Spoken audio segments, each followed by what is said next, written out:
Hi, this is Brenda Grung. I am the memory care specialist for Anthology Senior Living, she, hers.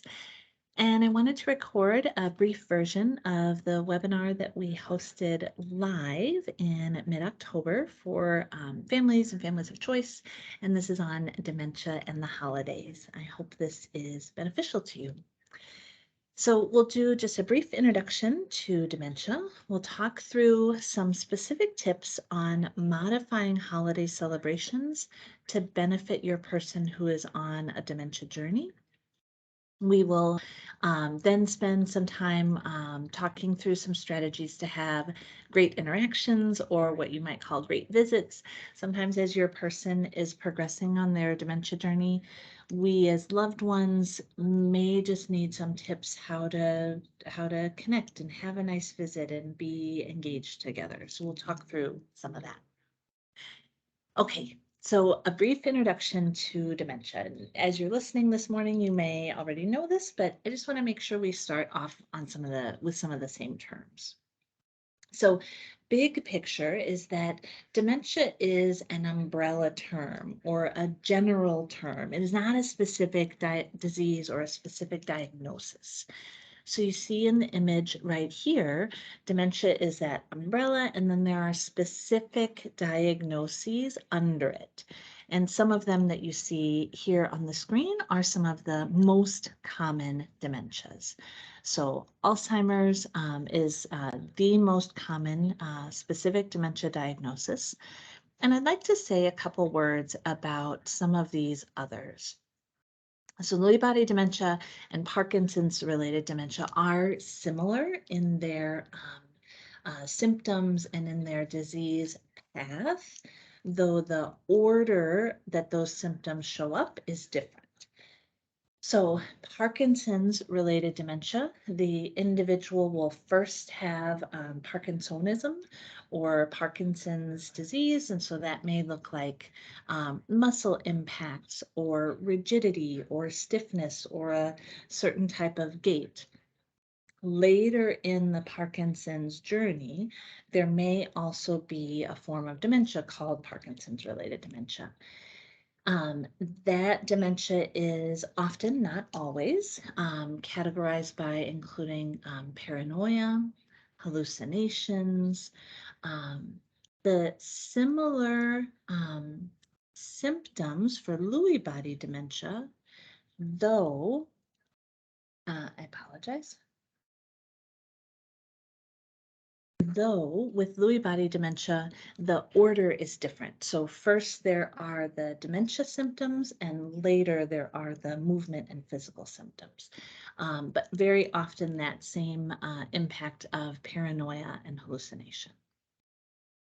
Vascular dementia is associated with blood loss to the brain, and so that's often with strokes. And so what's helpful to know with vascular dementia is that unlike the other dementias where you'll tend to see kind of a steady loss of ability or a steady increase in impact, with vascular dementia, you'll tend to see your person maybe continuing on a plateau of ability, and then they'll have a sharp decline. And they'll continue on in a sharp decline. And then a note about frontotemporal degeneration. I usually spend, if it's a live webinar, I usually spend a little bit more time talking through FTD because I think it is a less known dementia, and the impacts are often different than what we think of when we think of common dementia symptoms. So FTD impacts the frontal lobe. So that is where your executive function is. It's where you filter yourself. So maybe you don't like when I wear this color dress, but you don't critique me or insult me about it. You simply comment on something else. But with FTD, if your frontal lobe is impacted, you may say, I don't like that color on you. I think it makes you look washed out. I think it makes you look unhealthy. You look whiter when you wear that color. This sort of like lack of filter. FTD often will also impact somebody's personality. Maybe they'll have a flat affect or a lack of empathy. And then under FTD are some specific diagnoses like primary progressive aphasia, which impacts how your person is physically able to speak. Maybe there's corticobasal degeneration or some other aspects. So FTD I spend a little bit of time on because it's not well known, but it's super important to understand what some of those common symptoms are so that you can better support your person on that journey. So this next slide, what we see and what I want to emphasize for us is that these differing dementias, they don't simply impact short-term memory. So I think very often we hear dementia or we hear Alzheimer's, and the first thing we think of is short-term memory loss. But dementias will often impact the whole brain. And so on the screen here, you see on the top row are scans of a healthy brain, and on the bottom row are scans of a brain with advanced Alzheimer's. And so this is important because I want to highlight a few common impacts. And these are about the dementias generally, rather than identifying specific diagnoses. But I share them so that you have a sense of what all may be impacted for your person. And if you're having kind of a rough time communicating, or you go to visit and it's not smooth or it feels disjointed, some of these things may be impacting them. And so I want to highlight them. So verbal communication impacts. This could be the physical ability to speak. So I mentioned before primary progressive aphasia, which is a form of frontal temporal degeneration. How somebody processes what they are hearing and what they want to respond, and then the speed at which they're able to respond. So one good tip for us in our pocket is to speak slowly and clearly. Have sort of a short, complete sentence, and then wait for your person to process, think about what they want to respond, and then respond. So it can take some time. And as you're patient with their processing and their response, you will help them to be more successful. Visual processing changes. So like depth perception or perceiving objects as if there's something else, a diminished field of view. So maybe your person who has cognitive impacts or is on a dementia journey, maybe you're noticing when you hand them the tea, like that's your tradition and you often share tea together and you visit. If you hand them the tea, if they're looking this way or they're looking at you, they may not see it because it is below their field of vision.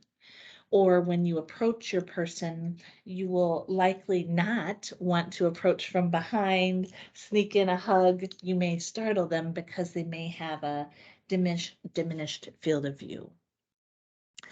Perceiving objects as something else, I highlight that specifically for your person if they're demonstrating behavioral expressions. So maybe they're saying, I'm in this beautiful discovery room in one of our communities, and there's this curtain here.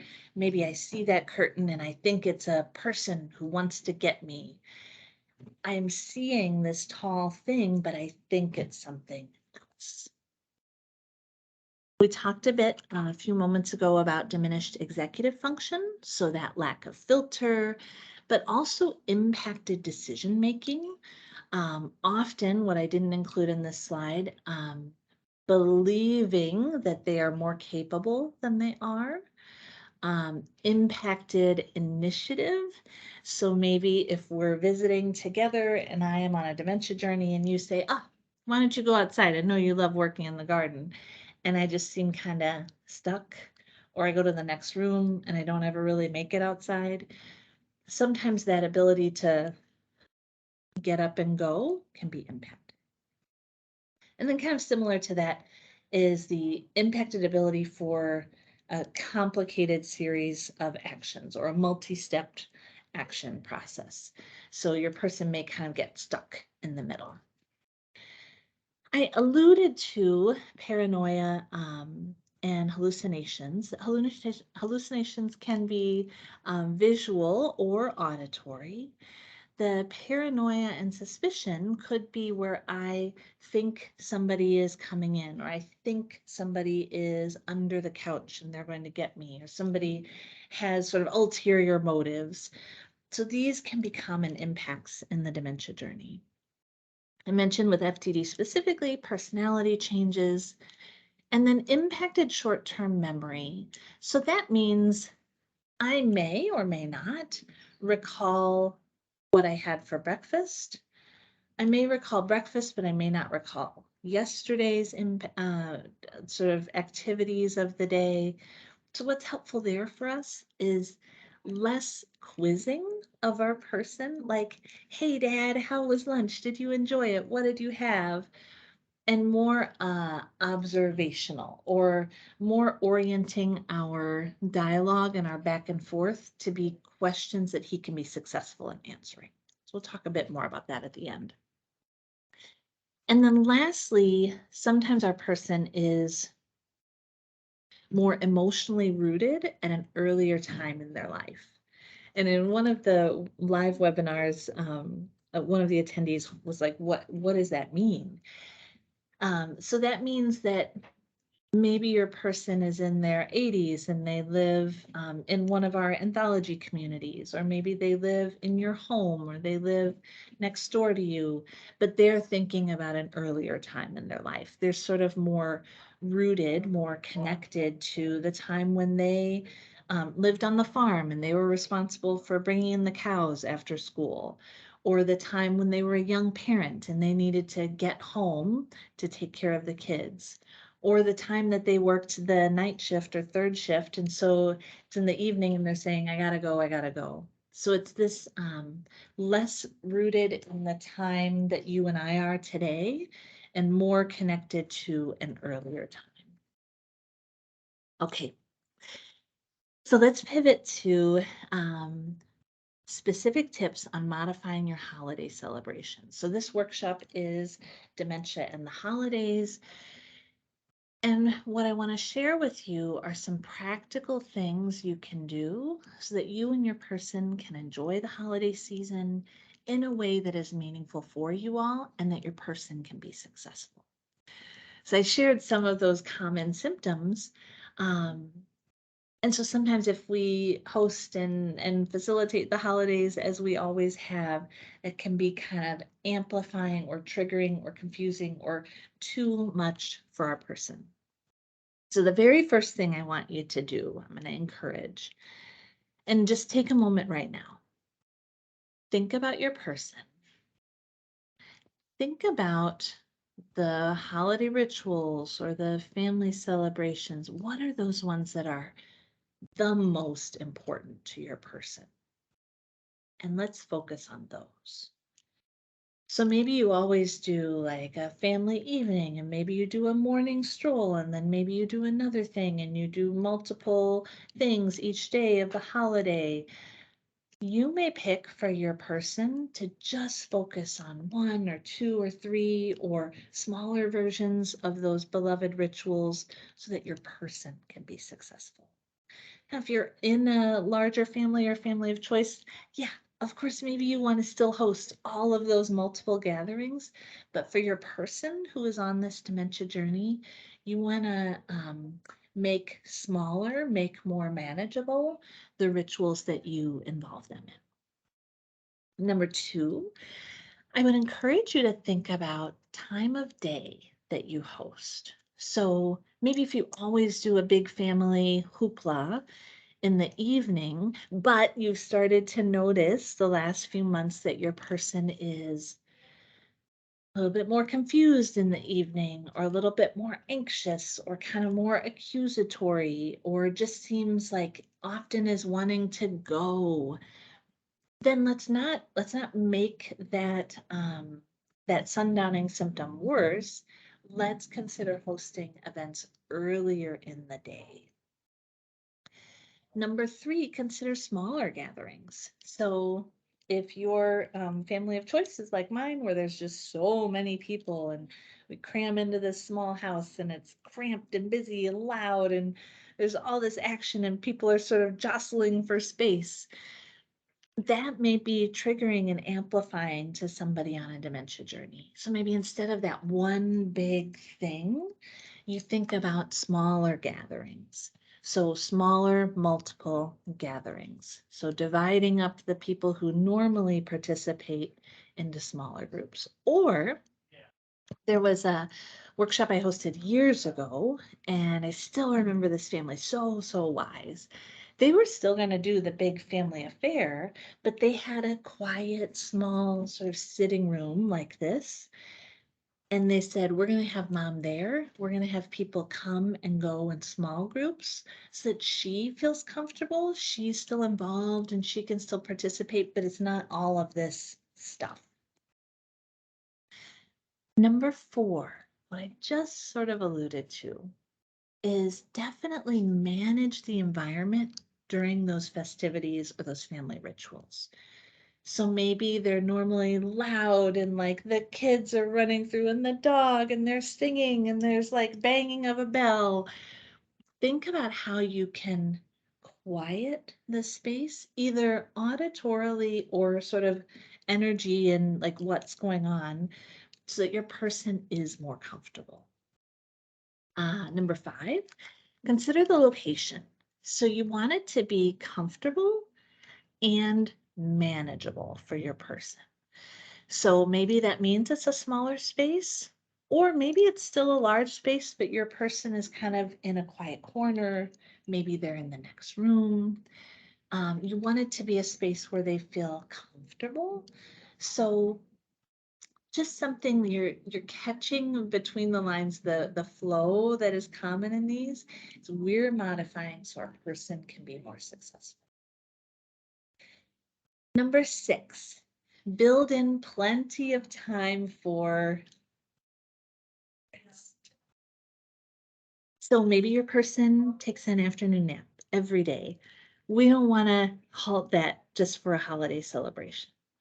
Maybe they don't need a nap or take a nap, but they do better if they have sort of a quiet time when they're able to sit in their favorite armchair and listen to some music and just sort of rest. But do include that. Don't just stack up many things and have all of this excitement. Make sure they have time to come back. Number seven, if there are people who are coming in from maybe out of town, or maybe they just haven't seen your person in a while, especially if you are the primary caregiver, think about where your person is at today versus maybe where they were last year or the last time these out of town guests saw them, or just sort of removed guests. And think about how you need to arm your guests to be prepared to engage positively with your person. So maybe you say, hey, since the last time you saw dad, he's gotten way more repetitive. Or he has a hard time if you ask too many questions, but he really likes to share stories. Or, hey, I know the last time we visited with Auntie, we were all sort of telling stories at once, but now I know where she's at right now. If you just sit with her one-on-one, hold her hand, maybe you don't even talk so much, but it's more of like listen to music or massage her hands or sing a song together. That really gives her comfort. So definitely think about, for those people who maybe aren't as involved in the day-to-day, what they need to know to be successful in their visit. And then number eight is probably the one you're going to skip, but it's one that's super important. And that's give care to the caregiver. So very often our primary caregivers, maybe our secondary or supporting caregivers, they're just going. And I want to encourage you, if you are that primary caregiver, take some time. Take time to rest. Take time to do something you enjoy. Fill your cup. Might be a big thing, it might be tiny, it might be playing your records or making sure you have aromatherapy in your home, or it may be a bigger thing. But definitely do invest and take care of yourself. So then I promised to share a few what we would call interventions or approach or methods so you can have a more positive or more successful visit with your person. And I share this because sometimes as the dementia journey progresses, or maybe you're an out of town loved one and you haven't seen your person since they moved into one of our communities, one of our anthology communities, or maybe you're considering that transition. But sometimes we just need some tips how to visit for the state that your person is in today. So some of these may not be applicable to you today. Others may be game changers for you today. If it's not applicable today, maybe just put it in your pocket and maybe it'll be helpful later. So we talked at the beginning about some of those common impacts with the various dementias, and one of those is visual perception, including depth perception and field of vision. So what that means for us, and I gave you an example before of like coming up upon mom from the back, hugging her from behind, and maybe she's startled, is that first I would encourage you before you like enter into your person's physical space or their personal space to first get their attention a bit out of the way.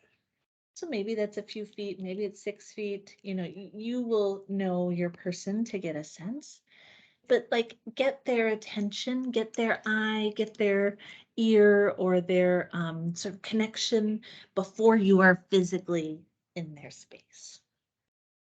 The second one, um, I do this all the time in our communities. I find it really grounding, is I just offer my hand for a handshake. And maybe for your family or family of choice, you've done hugs and that feels more natural for you. The nice part about offering your hand is your person will usually accept it. So it gives them choice to enter in. But it also gives you a clue if they don't accept your hand.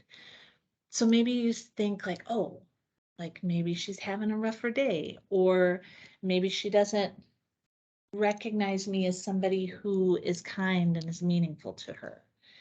Just gives you an opportunity to set the tone of the visit. Now, maybe your person is in the early part of their dementia journey and this feels too formal. That's okay. But in the middle or the later stages, this might be a great way to sort of ground the beginning of your visit. And then this last bullet point here is think about where you are physically positioned when you're visiting. So I include this image here on the bottom right. You notice in this is like a resident or a patient in a care setting. And I misspoke. I was thinking of a hospital rather than a care setting. But maybe it's a resident in a care community and one of the health aides. But you see that caregiver is not blocking her. They're like off to the side. And so you think about if your person has diminished field of vision or field of view, and you are taking up all of that space, it can feel kind of like boxed in. So I'd encourage you to be kind of off to the side, not totally lost in their peripheral, but kind of off to the side, present, but not blocking. So the second thing I want to pivot into is the validation method. But first, I want to show you a couple of these images from Tom Hussey's art show. And I love it. I love how we see how the person sees themselves in the mirror. Maybe I see her as this older person. I see the arthritis and I see that she has difficulty doing that artwork that she always enjoyed, but maybe she sees herself at an earlier time, maybe when she was the first attorney in her family, or she had an office job that was super important and meaningful to her. or she was starting a family. She sort of sees herself at this earlier time. So this is when I talked about before, somebody being emotionally rooted in an earlier time.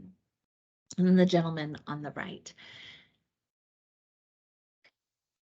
As we talk through the validation method, this is a method designed by Naomi Feil. She's on the image here, on this slide here. Um, Absolutely incredible, has been a social worker forever and has done some really groundbreaking stuff.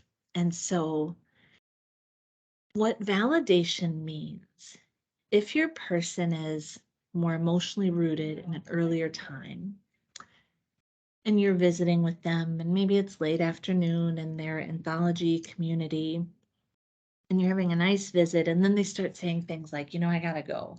The kids are waiting for me, or I need to see my mother, or have you seen my spouse? I think they're looking for me.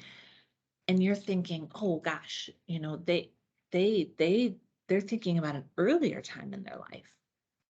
Validation would tell us that we join in with empathy rather than try to reset their understanding in our present reality.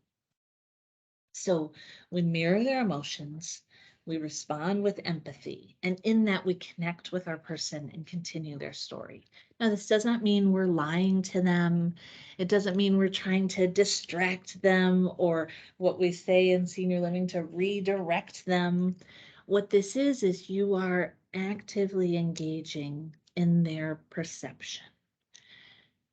So if I'm visiting with somebody and they're saying, I got to get home, or I'm looking for my mother, or my spouse is waiting for me, the first thing I would encourage you to say is, tell me about that. Tell me about your mom. Tell me about your spouse. Maybe they say, I need to get home. I need to get home. You say, tell me about home. What do you need to do there?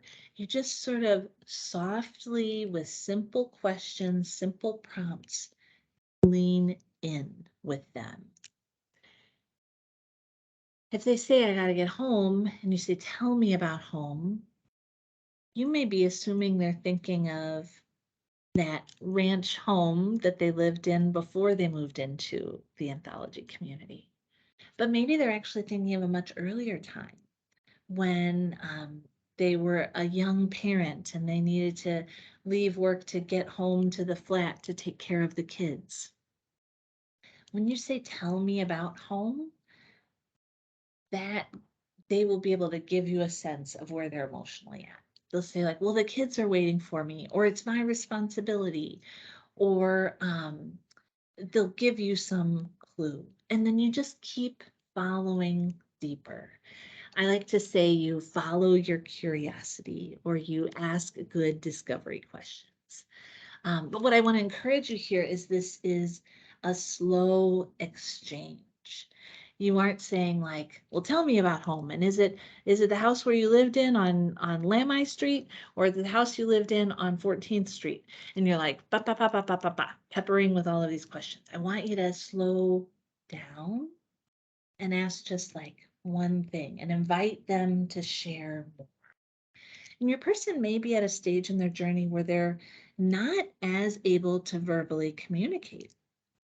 And so in that case, maybe you have some photos and you say, tell me about that. Are you thinking of a place like this? Or is it a tall house? Or is it a house that's all on one floor? You dig in, but slowly, softly, in a way that your person can be successful. I absolutely love Naomi Feil's validation method. I think it is transformative, and it is hard. It's uncertain for us as loved ones, because if my person is upset and I say, tell me about home, I don't know where we're gonna go. I don't know if she's gonna get more upset before she gets more comfortable. But very often, if we practice this method, as we lean in with our person, we will together get to a more comfortable place. And so less of like pulling on the door, I gotta get out of here, I gotta get home, I gotta get home. More to tell me about home. Is it one story or two? How big is it? What do you need to do there? And we just keep leaning in, and sometimes they themselves will pivot the topic to something else. So as we're talking about home, they say, well, the kids are waiting. Tell me about the kids. Will they need me? Are they short kids or are they bigger? And they'll say, no, they're just little. It's, oh my gosh, tell me what do they need right now? So we just keep leaning in, and sometimes our person will pivot into a positive memory or a positive connection, and then we follow that. Validation is hard and it can be uncomfortable, but I would encourage you to try it. Then our last bit around successful interactions or like nice visits with our person uh, is I'd encourage you to speak with your whole body. So sometimes when our person is on a dementia journey, we think if we just talk more or we talk more clearly, that'll be enough. But just like you see these images, what do these images say to you? To me, they say like, come, let's go, join me, I like you, this is gonna be fun. It's all of these things said in just this motion and this smile. So, especially as your person progresses through their journey, I'd encourage you focus less on verbal communication and more on whole body, like modeling what you are speaking. Or as you see on the screen, act out visual cues. We talked a while ago about speaking slowly and then waiting for your person to respond. Not saying like, hey mom, what do you want to do today? And then as she's still trying to think about what you've said, you're like, did you want to go to the zoo? Did you want to go to the cafe? You know, it's a really nice day outside. Why don't we go for a walk in the neighborhood? And she's just like first trying to hold on to the first thing, and you keep interrupting to help her. But instead, if you say, hey mom, what do you have today? Let's go take a walk. So that is slower, more grounding. We've looked out the window together, motion, like let's go. Rather than this peppering with all of these words. And the last thing I'll share is do offer choice to your person. Sometimes it is tempting to see their losses rather than their remaining abilities. And so I give this example, and maybe this is not an applicable example for you, but I hope it is illustrative. So if you are in your uncle's apartment in our community and you open up the closet and you say, Uncle, look at all these clothes. What would you like to wear? It's like so many options. There's different colors and patterns and textures. And if they're on the hanger, like in this picture, you can't even really see them. But if instead you take out two things that you know your uncle likes, you say, hey, uncle, which would you rather wear? Did you want to wear I know you like this tweed jacket, it looks so classy. Or do you want your wool sweater? Which one? And so as you're showing him and you're emphasizing the texture, sort of holding them out so he can touch and feel and connect with them, then it's a way to empower his ability to make choice, but in a way that he can be successful. If I just simply open up the closet door, I say, what would you like? Or I say, oh, would you like this one or this one? It's so many words and not enough visual cues. And then the very last tip I'll share is something I've kind of demonstrated a couple times in our talk. And that is when you're asking questions of your person, Ask questions they can be successful in. So not, hey, uncle, how was your morning? What did you have for breakfast? Did you go on the outing? Are you gonna play the games? Like, ba. All quizzes about the past.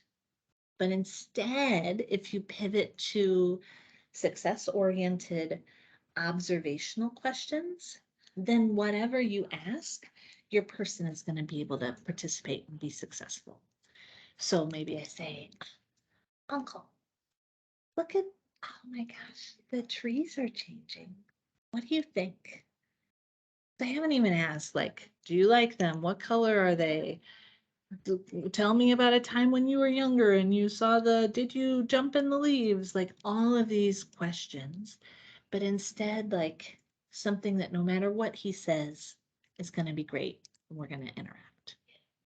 So I hope this was beneficial for you all. As you think through the upcoming holidays, I want you to feel empowered to reach out to your anthology team. You know, maybe you're not certain what your person's day-to-day looks like, and maybe you're thinking, oh, I should take them out of the community for our big family affair. We're going to host it earlier in the day so they'll be successful. But maybe you ask the activities person and they say, oh, you know, every time we take your uncle out of the community, he gets really anxious. So then you think, gosh, maybe we would be better to do a few small family celebrations in the community. But all of this to say, lean on us as resources. Reach out to your anthology community, reach out to myself. Let us know how we can help strategize. And thank you for letting us be on this journey with you and your person. I appreciate you, Brenda Garong. Take care.